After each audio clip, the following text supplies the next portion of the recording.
Hello, and welcome to the Daring to Succeed podcast. I'm your host, Juliana Yao Jorgen, and today I'm joined again by Gabrielle Ferguson, a career coach whose practice is built around identity led leadership development.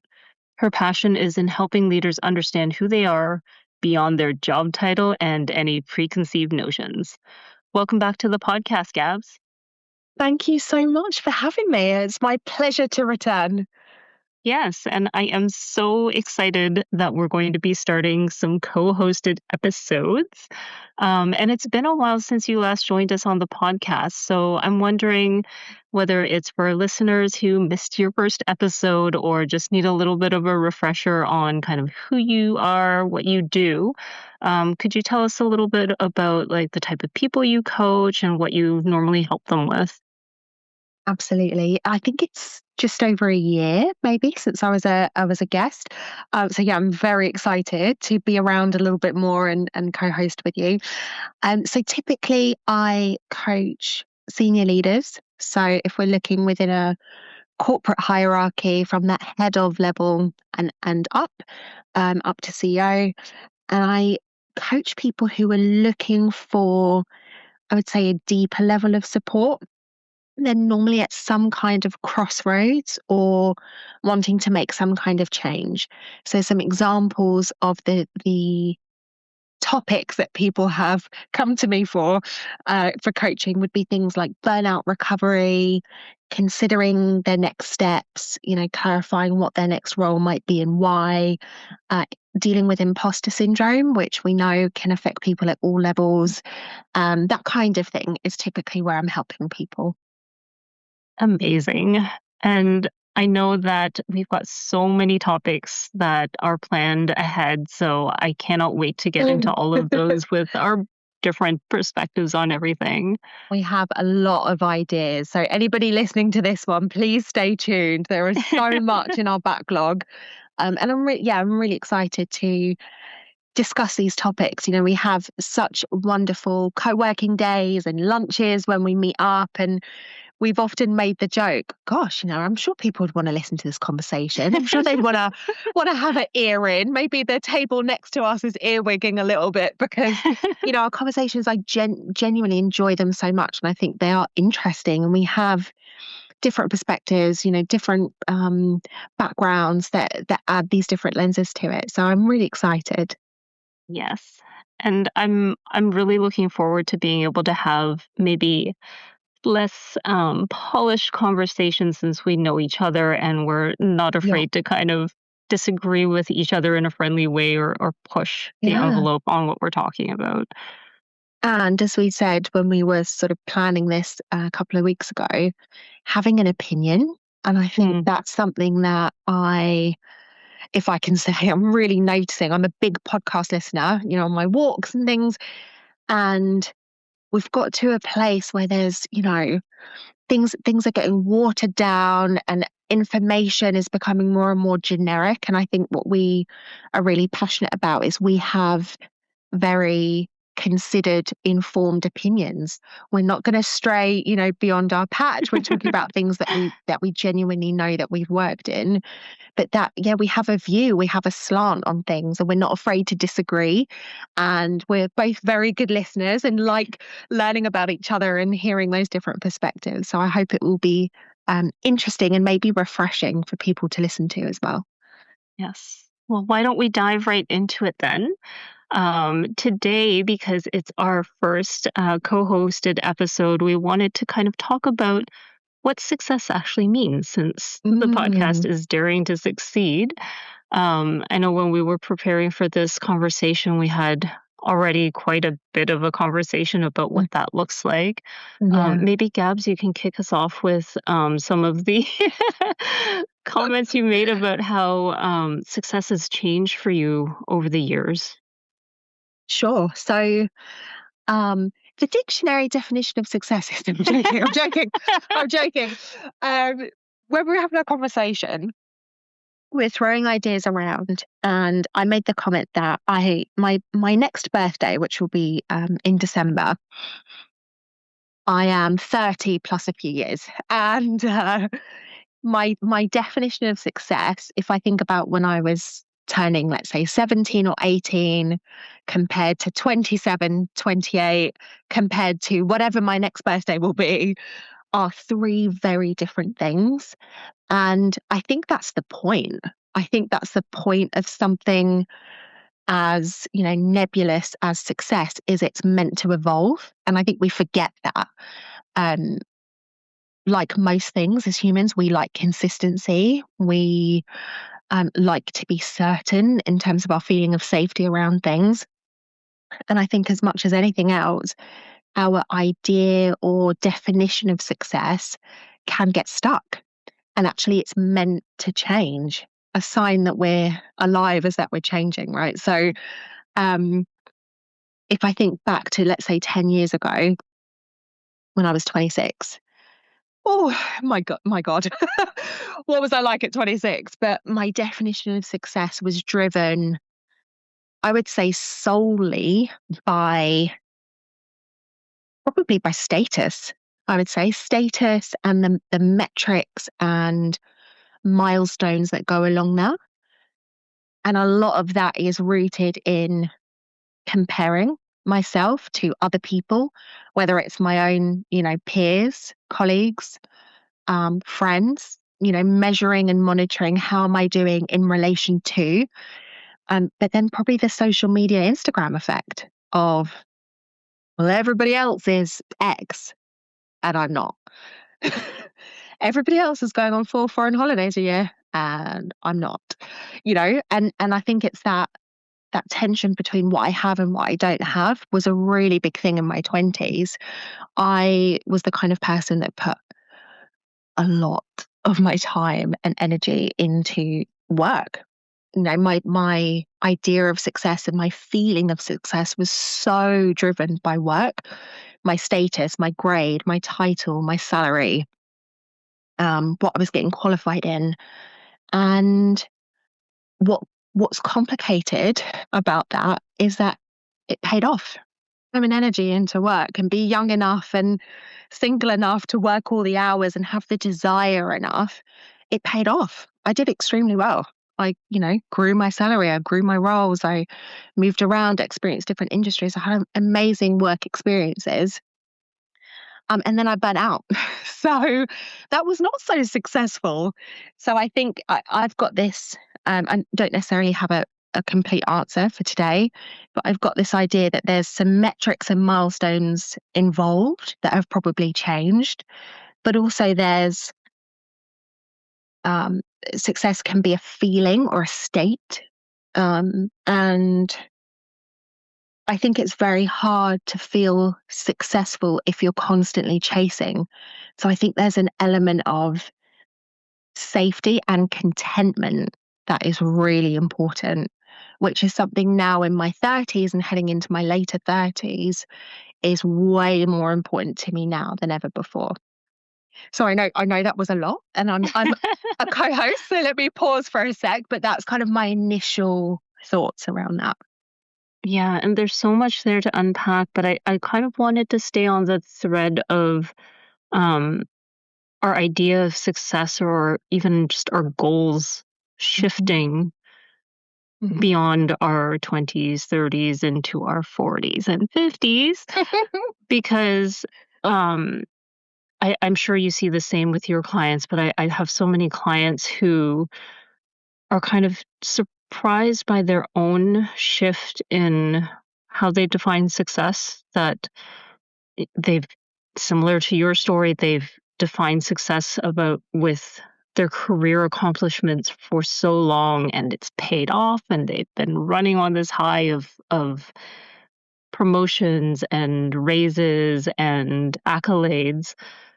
And then whether it's all of a sudden one day or usually very slowly over time that they're kind of ignoring for a little bit, they realize that it's kind of lost the glitter, that that chase they can still do. Part of them still wants it, but it doesn't feel as fulfilling anymore, right? Whether it's burnt out or the company or industry that they're in has shifted or something in their personal life has shifted, right? Where obviously for a lot of us as we get older, our priorities overall shift. We often find family or Mm. maybe even get out of family depending Mhm. on Yep. how your life plays out.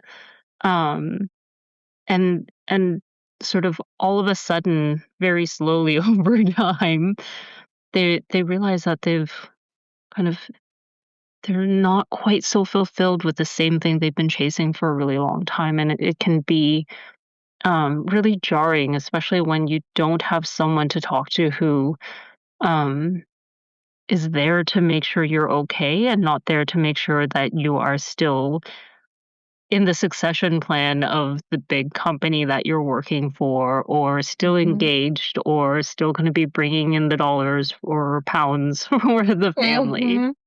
Mhm. Oh my gosh. I think for a lot of people, that shift, like you say, sometimes it starts as a whisper. And there's, Mhm. you know, how I love a quote. So, there's going to be a lot of quotes on this podcast going forward.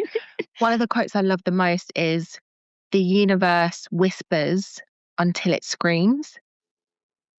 So it will start small. It will feel like a little, pinprick, a little idea, a little, you know, micro dose of, oh gosh, do I really want to do this?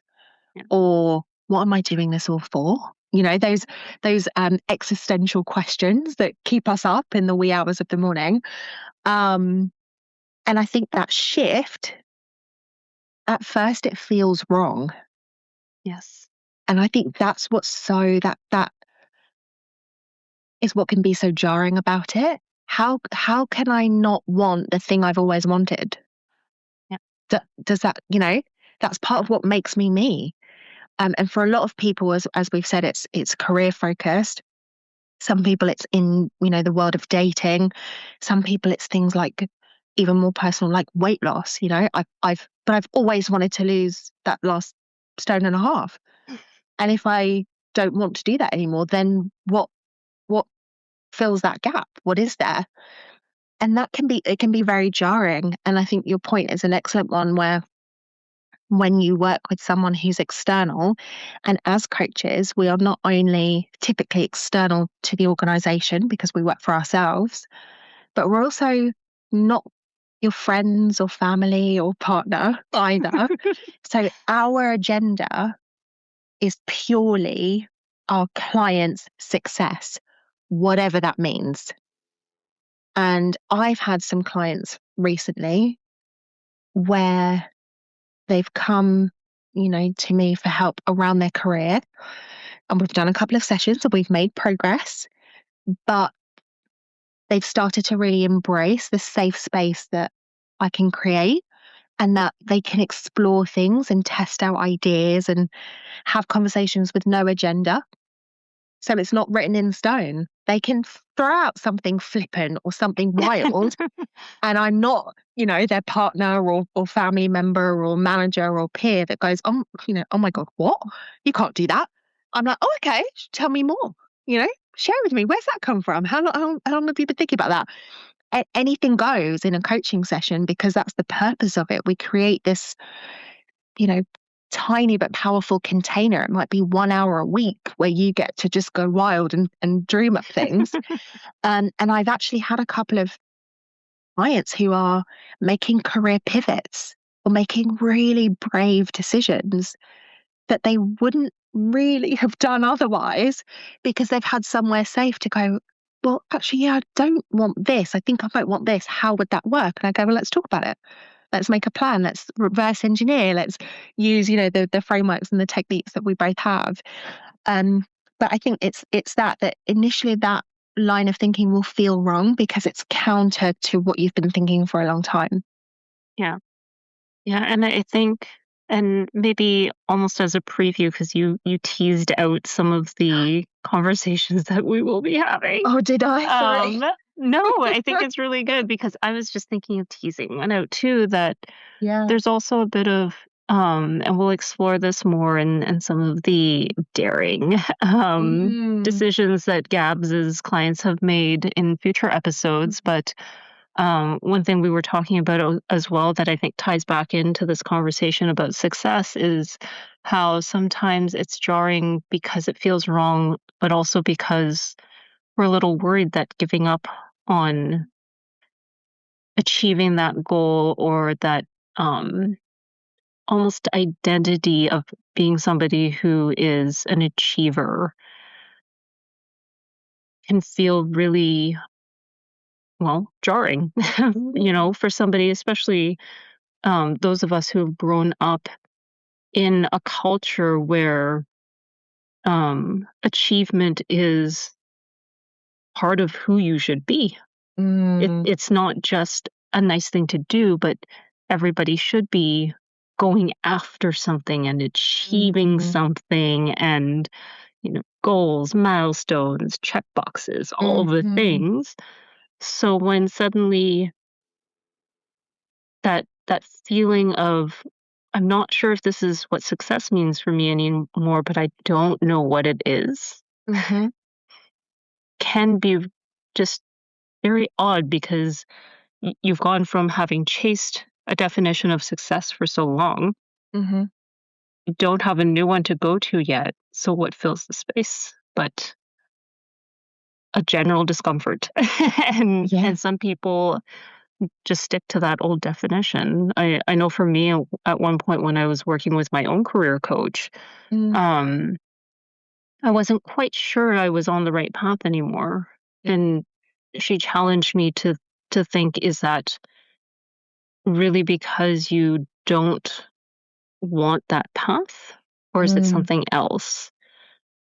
And I think it was actually years after we stopped working together that I kind of realized that it was neither. It was that some combination of the environment I was in mhm, and my goal didn't quite merge up. That I still wanted the goal, and I mm, still kind of do, mm, interesting. but not there, not then, not with those people, not with Mm, that environment. mhm, Because to achieve it, let's say from a title or a grade or a salary perspective, sure, I get the new set of business cards and I can buy some more things because I've got more money or pay down my debt or whatever. yeah. But would I actually feel fulfilled and happy having achieved it there and then in that moment under those circumstances? Mhm, Or would I rather not mhm. and hold that for when it's the right time? Wow. Oh, I'm so curious to find out more about that. I seriously am. Um, that word, yeah, fulfillment. We're not taught about fulfillment ever. I don't Yeah. think they don't teach us that in school or as part of our university degrees or a career day. The importance of feeling fulfilled. Um, and it's also a luxury. So we are talking from a position of being able to choose things, you know, to consider it. But that self actualization, I think that's the term that's used in the Maslow hierarchy of needs, is there for a reason. Once your basic needs are met, so food, shelter, water, there are other things that as human beings that we need. And a feeling of fulfillment, purpose, beyond just I'm paying my mortgage and any other associated bills. Um, there's there's got to be more to it than that. Um, Otherwise, we see, and I've met people certainly in this stage, more towards, let's say, the later years of their career. There is a FOMO there. There's what I wish I had. There's resentment there. There's Mhm. poor attitudes. Performance is on point because you've been doing it for 30 years and there's no one more experienced than you on the team, but your attitude sucks because you're bored out of your brain or you're resentful of people that come in with passion and energy and enthusiasm because you don't have any. What why are we not taught about that? that you might have had the security of paying your bills, but there is something missing, whether you admit it or not. And there's a word that you mentioned that we haven't mentioned yet. I think it's on my notes. It's really important when talking about success, is the word should. Mm. So much of what we consider as success, how we define success, is based on what I should be doing, what I should want, what people have told me I should be doing or should want, what's appropriate for my age. So at my age, at 30 something, I should own my own home, be married, have popped out a kid or, have a pet, whatever the thing is, right? I should be a VP by now. Yeah. How many times have we heard that on our sessions? Oh, gosh. Right? I should. And I think if we dared to remove that word, banned that word, and then had a conversation on what do you want? Forget what you should want. What do you actually want? If you close your eyes, what do you imagine? What do you dream of? What do you desire? It would be something actually quite different. And I think one of my career pivot clients, coaches I'm thinking of, that's where we got to. We did a full leadership, coaching program and did our last session in person and had a drink as we do in the UK to celebrate. And we'd made such progress. Like really, I was really, really proud of this individual and really happy with where we'd got to. And, things were working well. And then we were wrapping up the drink, heading to the station. I don't think I want to do X anymore anyway. And I was like, oh, that's interesting. So, and then we had another drink and I was like, so what would that be? And we did another round of coaching and that's what that person is now doing. And it just what goes to show that it's not an immediate, because we don't give ourselves the luxury of even thinking about it. Probably everybody listening to this has got a mortgage or rent and bills to pay and responsibilities.